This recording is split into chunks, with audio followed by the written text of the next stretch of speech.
What's going on, everyone? Welcome into another episode of First Class. I'm your host, Joey Bonsanti. Sitting across from me, as always, Tony Vegas. Here we are, 2 weeks out from the NFL draft, almost to the day. And we're really running on fumes here with Twitter, online, turning on the TV. Draft talk is like, it's pulling me from either end of my head here, and I'm going insane. Tony, how are you doing? How are you feeling? We are chugging along, Joey. It makes you think, man, they got to move the draft up or something because, God, I'm out of things to tweet. I've never been out of things to tweet in my life. I got tricked by AI today. I forget what that was. What was it? The Masters. It was the McAfee thing. It was Pat McAfee, Jason Kelce, and Bert Kreischer jumping into the pond at Augusta, and I fell for it on Twitter. So it's truly my unk moment. I'm 28, approaching 30. I'm getting tricked by AI. I think it might be time to hang it up. But no, we're doing good. I need the draft to come, and we got a fun little weekend planned, hanging out with the Badlands guys at their live show, which will be cool. So looking forward to it. Yep. If you're there and you see us, pull us aside, tell us how bad our show is, and we can go about our nights. You got tricked by one AI thing, and then at first I saw you quote tweet the Rossini thing with Rabel, and you were like, "Is this real?" And then you saw the pictures. Yeah, I mean, I would be skeptical too. I almost was like, "Are these photos AI?" I thought those photos were totally AI because it was some random guy that posted them, and then I saw the New York Post did it, and I was like, "Holy shit!" Like, I mean, that's horrible, dude. I do not listen. I don't condone any of that shit. I think that's very scummy on both of them. If that is what happened, I don't know the story, but I mean, regardless, imagine you have to, I don't have a significant other. You do. Could you imagine explaining to your girlfriend pictures like that and then saying, no, we're just friends? Yeah. I saw Craig Carton say today, I've hugged a lot of people. I don't think I've ever had one that was non-sensual, interlocking fingers with the other opposite sex. Fingers, man, is insane. And I don't see these other 6 friends they were with, by the way. So who are these guys? I mean, that whole story was crazy just because of the AJ Brown stuff coming out and who's leaking what, and a lot of stuff came out on Twitter. So that's kind of at Foster's home of imaginary friends with the other 6 people. Yeah. Just them at a pool. Oh my God. Yeah, that's good stuff. We're going to open up the show today, considering we have nothing to talk about, with some voicemails. No Chris from Jersey today. Chris, if you're listening, a little disappointed in you, brother. Like, we were looking for that car ride phone call, but I'm just playing with you. It's all right. I miss the Jersey Turnpike, man. I need it in my life on a weekly basis. All right, let's let the first one rip here. Gents, Garrett from Maine. Hey, what did you guys think about Glenn's recent Promised Land comment about Geno recently? I'll say this. I get it. On one hand, it's Aaron Glenn. He's going to hype up his guys. But also, at the end of the day, Coach, we're the New York Jets. What is our Promised Land, And also, it's Geno. So just turning us into another meme, but wondering what you guys think about that. I'm really scraping the bottom of the barrel for content this week. We got Glenn turning us into a meme, Mike Vrabel hanging out with the known saint Diana Rossini, and hey, did you guys see Zach Wilson's going to be a dad? I really need the draft sometime soon here. Be well, guys. Thanks. I didn't see that he was having a kid. He's Mormon. He'll probably have 80 more after this. I feel. Never mind. Congratulations, Zach Wilson. Yeah, congrats, brother. I guess he's finally, I don't know how that religion works, but good for him. Yeah, I guess we'll start with the Glenn Promised Land stuff. Yeah, maybe let's not start with Zach Wilson being Mormon. Yeah. What'd you think of it? I actually didn't talk to you about it. I think it's, and Garrett from Maine said it too. I think we're bored. Like, I think we're just bored. What are you going to say? Oh yeah. Yeah, we brought this guy in. We hope he can get us to 7 wins, but whatever. Promised Land. It probably shouldn't have said Promised Land, I guess. But even before we saw Aaron Glenn coach the game, I was kind of on the train of like, I don't really give a fuck what this guy says. Like, he could say whatever the hell he wants. Probably doesn't mean anything. And look, at the end, it didn't mean anything. Just, do people maybe hate him a little more because he was puffing his chest out before, his rookie head coaching season? Maybe, but like, I don't know, man. It never bothered me, and it's just at this point, I think it's who he is, right? He definitely toned it down from saying, he was basically shitting on Ulbrich and Salah's staff, saying, "Oh, these guys need to be coached," all this stuff. I think when the bullets started to fly for him, he kind of, you get up to the podium and you don't know what the fuck to say, right? It's like shit.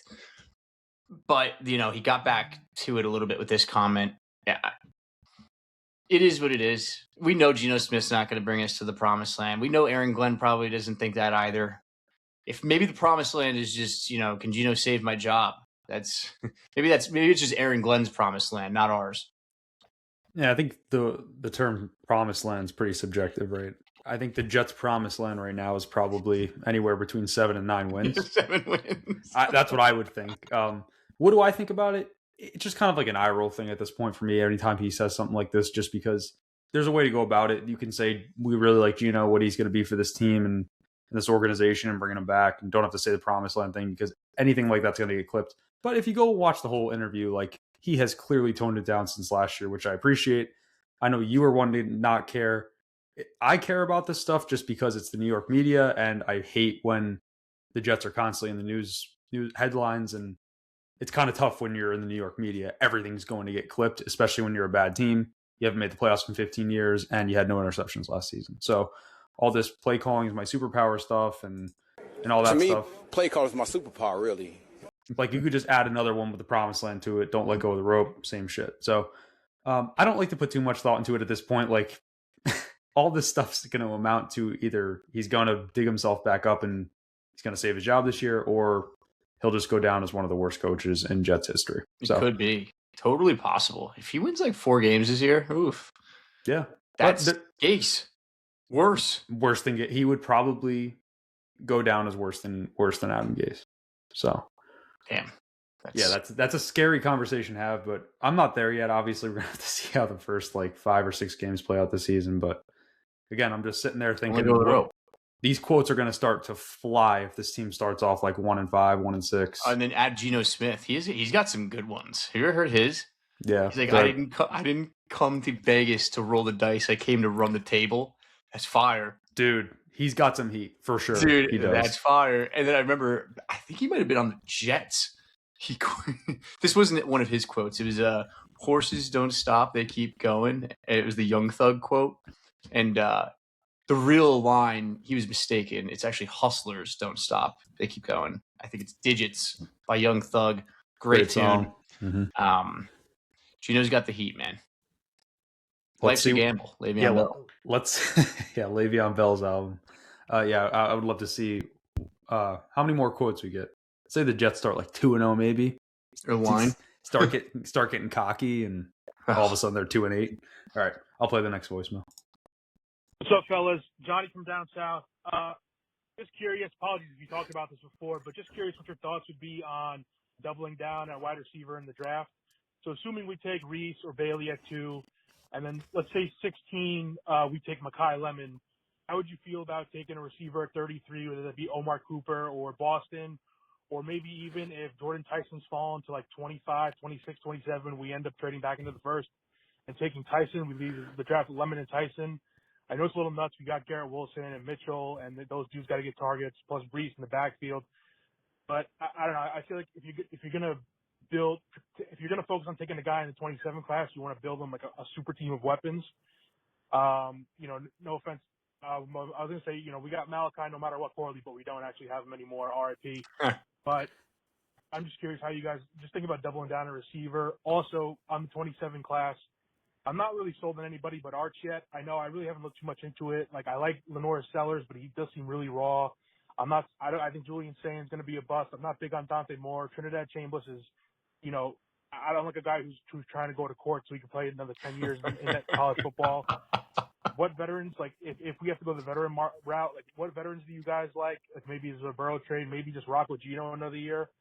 Or how would you guys feel about, this is a little nuts, but I think Baker Mayfield's a free agent. I know Ibuka is, good, but Godwin's getting old. They just lost Mike Evans. Maybe if the Bucs have a season from hell, we try and look the Baker Mayfield route somehow, whether it's a sign and trade or just sign him. Either way, appreciate you guys taking the call. Let's go Jets. Great call. Thanks, John. That was a great call. What was the name? I'm sorry, from down south? I think John. I'd have to. John from down south. Thank you for the call, sir.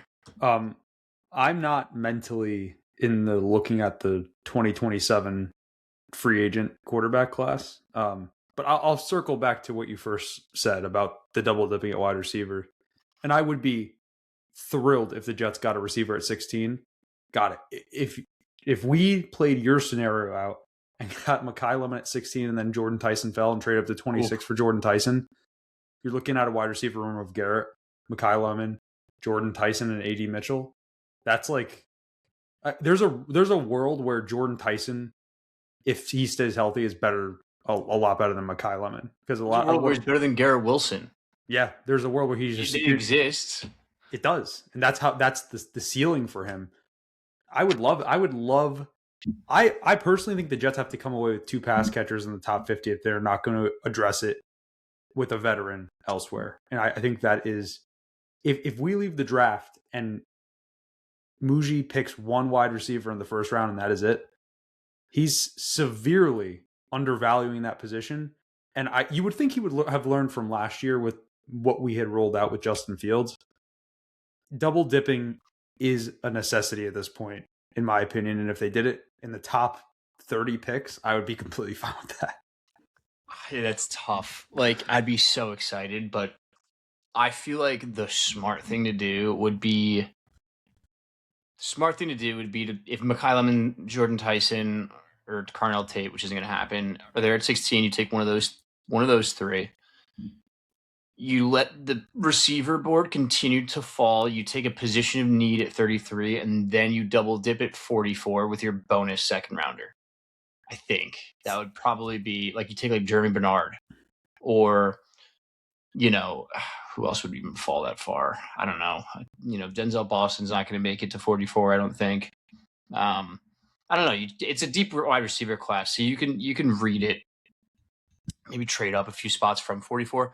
I just think that like 33, you should I think you should trade down from 33 or take like, I don't know, that classic like player that should have been taken in the first round and was falling and is just sitting there that we never get.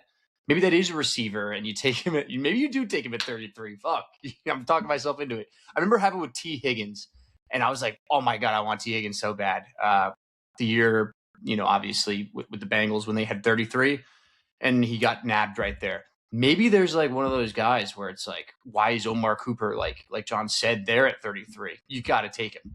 Yep. So, God, I'm always in the camp of I just want more receivers. I'd rather have too many receivers than too few receivers at this point. Like, we're going to have a 2027 quarterback next year. If you give him a good offensive line, like 3 good, you have 3 good offensive linemen. You probably extend Brees and then Garrett, Mekhi Lemon, and Omar Cooper as his receivers.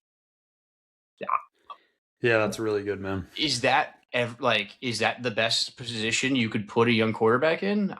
I think so, right? And that kind of segues into the next conversation of the 2027 guys. I'm not even fully sold on Arch. I think he was pretty bad in the beginning of the season. He picked it up. He's a good prospect going into next season, but so is Garrett Nussmeier, so is Drew Aller. You just gotta wait to see what happens with these guys, because we very well could be talking about Arch as like a 2nd round pick, and this Mustamaker guy that people seem to like is the number 1 guy, right? Or maybe Dante Moore is with more playing time, he evolves into this superstar college quarterback like everybody thought he could be. Dante Moore could also suck and should have gone to the draft, and he looks like an idiot. Arch could just be the number 1. Like, we don't know. There's so many different ways. I agree with you. Julian saying is probably not going to be the guy, but Sam Levitt, Sellers, Mustamaker. There's so many people. I don't know yet.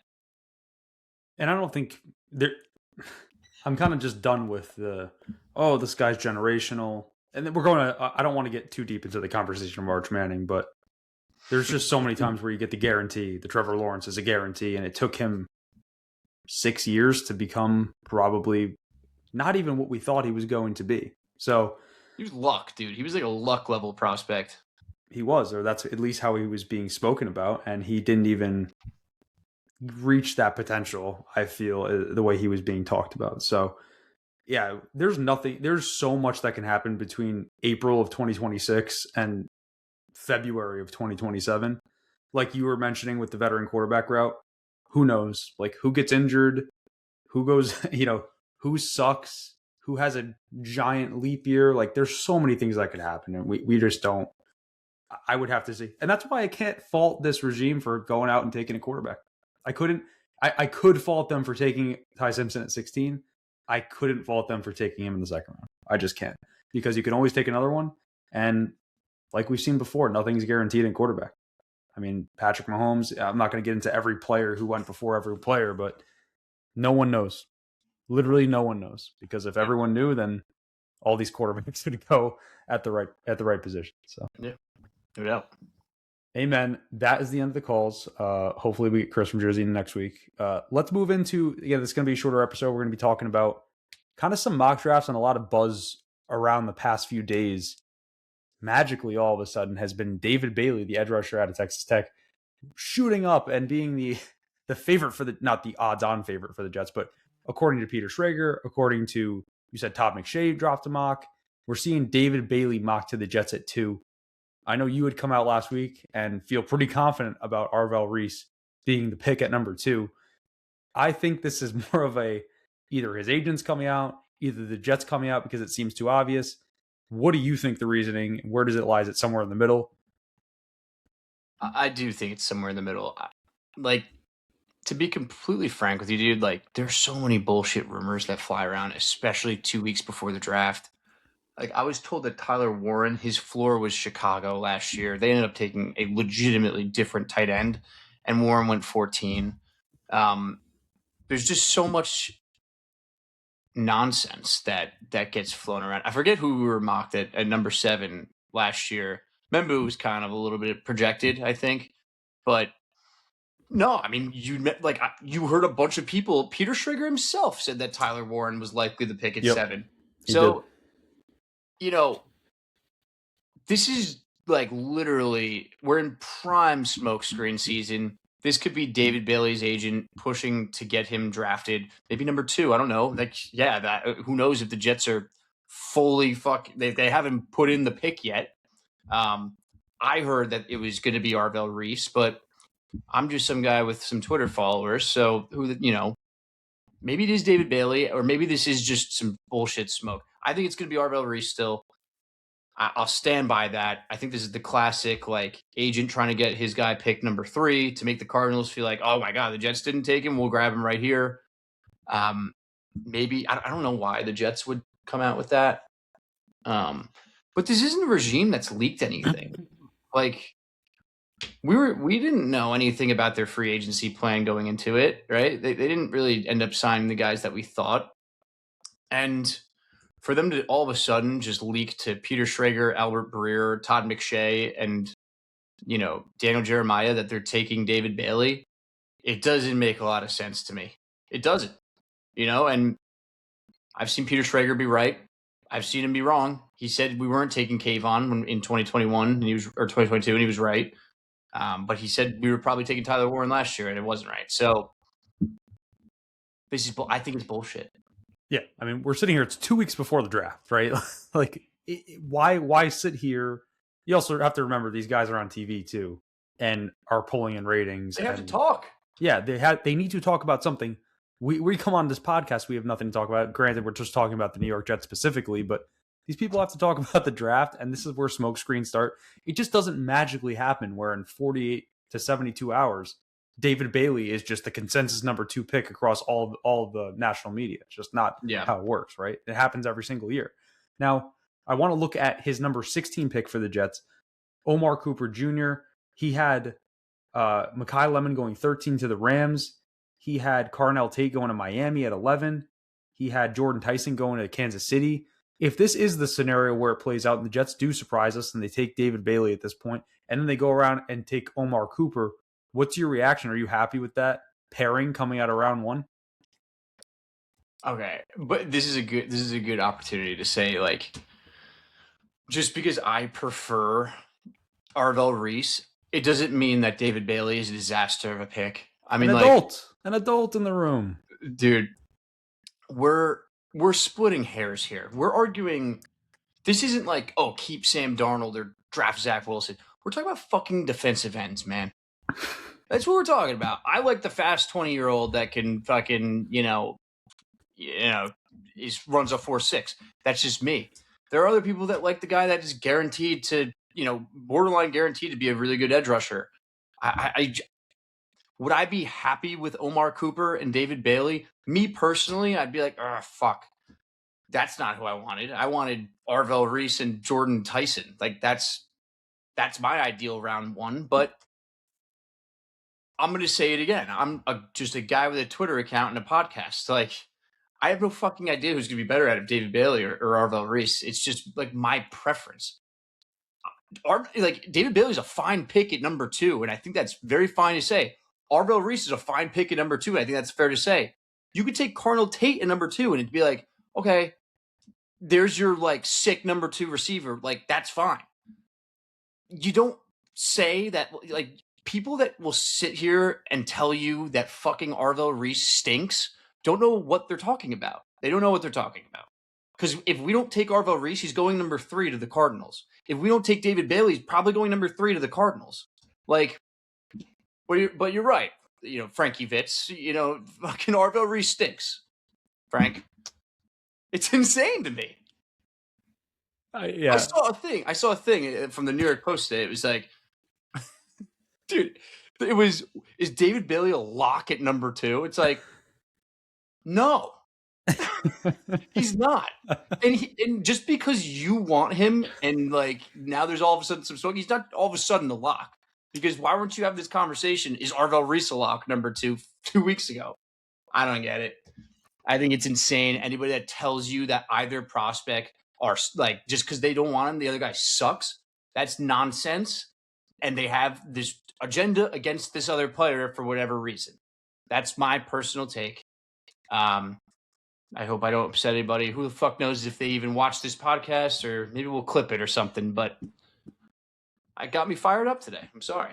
Well, that's a completely fair thing to be fired up about. I mean, there isn't like an Aiden Hutchinson or that next best player, that consensus player at number 2 after the best quarterback available, where the Jets just need to run up the card to the stand, right? I mean, Aiden Hutchinson, don't forget, went behind Trayvon Walker. Well, exactly. And like, that's the whole like crazy part of the draft, right? And I mean, I'm sure if they could go back and redo that pick, they would have redone it. Trayvon Walker's good. He's good. I mean, I'd rather have Aiden Hutchinson, but that's just me.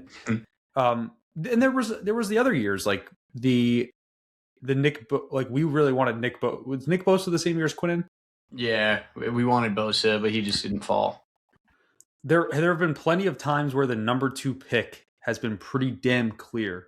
And I feel like this year is one of those years where it's not. And I feel like this year is one of those years where there is legitimately 4 to 6 options where I'd be happy with.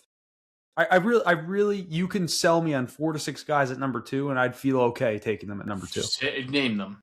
Tate, Bailey, Reese, who? You could sell me on Downs at 2. I wouldn't be happy, but he's Styles. a fucking great Styles, and that's probably it. I would take away Downs. I think it's just 4. I would take Styles, Bailey, Tate, or Reese. I think that's my 4. I would take Downs. I love Downs. I don't think it's going to happen, but none of those guys would shock me. The 2 people at this point who I'd be pissed at taking, Simpson at number 2, and I would be absolutely livid if they took Jeremiah Love. But other than that, you could sell me on those 4 guys. And by the way, when you were speaking, the reason I was laughing, I wasn't laughing at you, I was just more laughing in general, was because you sounded like such a mature adult. And that's how it should be. We come out, and as you're saying this, I'm thinking of all these YouTube videos I watch and all these spaces that I listen to and all these podcasts that I come across of people getting their blood pressure up to here about screaming why Arvell Reese and or David Bailey shouldn't be the pick at number 2. These, again, like I just said, there's not a consensus number 2 guy. Both are great players. Both have their strengths. Both have their weaknesses. And again, like you say, it's preference.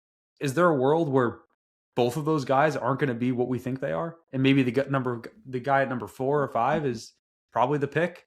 Yeah, because you can't live. We don't exactly. I take that bastard guy. Damn it! You can't live.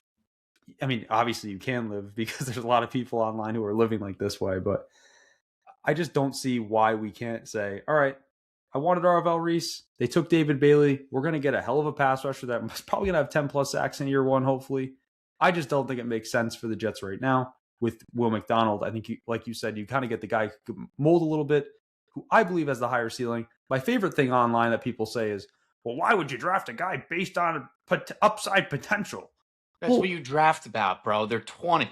Well, you draft them based on that. And plus, if you just watched fucking 10 minutes of highlights, you could just see how much of a fucking physical specimen this guy is. It's like, I'm sorry. Well, it's not. These people saying that are saying that Arvell Reese is just some bodybuilder who has tools. Like, he's actually put on some pretty damn good tape. Why don't you go watch the film? Like, I'm not sitting here saying that I watch every play of Arvell Reese all 22. I'll watch them all 22. I'll watch some just general Ohio State play. He sticks out on the field, man, and he could be developed into something at the NFL level if he's put in the right situation. He's so young. He's a freak. Like you've said before, he could just be the jester of your defense. You could put him anywhere you want, and he's going to be amazing. Go ahead. Yeah, I mean, it's like hiring. Imagine you have like an entry level position at your company, and I mean, would you rather have somebody that's a piece of clay that's extremely, talented, but they just don't know what they're doing quite yet? Or would you have somebody specialized, really good at one thing, you know what they are, and I think that these are both good candidates. Those are both people that you would want to hire, right? Piece of clay, you can mold him into whatever you want. He has the tools to become the fucking CEO of the company someday if he reaches his potential. Guy that's really good at this can fill a really nice role in your defense for a lot of years. Or in your company for a lot of years. It's just a little more specialized. Both good candidates, both would hire them. That's the situation at number 2 right now. And I'm proud of myself for that analogy because that was fucking fire. That was great. That was great. My preference is you go with a piece of clay that can become the CEO, aka Micah Parsons, as opposed to the guy that's probably Nick Bonito. That's the conversation we're having, man. If you get Nick Bonito, that's fine. Like, I'm not going to sit in a space and cry about it because, and this is one point too, where I know for a fact, if they take David Bailey, I'm going to send out a tweet and it's like, okay, I didn't, not my preference, but I could see why they did this. And there are people that will say, well, you wanted Reese the whole time. You're just saying this because you're a Jets homer. And it's like, no, I'm not a Jets homer. If they fucking took Ruben Bain, that could be another guy, by the way, on your list. But if they took Ruben Bain, I'm not hiring Ruben Bain. I'd be like, that pick fucking sucks. I would have taken Bailey or Reese. It's just that I'm fine with both because I don't have an agenda and I'm not like this.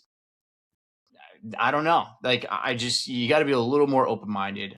I'm pretty passionate about wanting Arvell Reese, but you just got to think about things with an open mind. And we haven't talked about David Bailey nearly enough on this show. It's true because we both want Reese. He's a really, you talk about bend, pinning your ears back, getting after the quarterback, high motor. I just think like he's got all of it. He's not the most athletic guy, but fuck, dude, that guy knows how to pass rush. If you combined him with Arvell Reese, you would have a Hall of Fame like prospect. It's true. Like, yeah.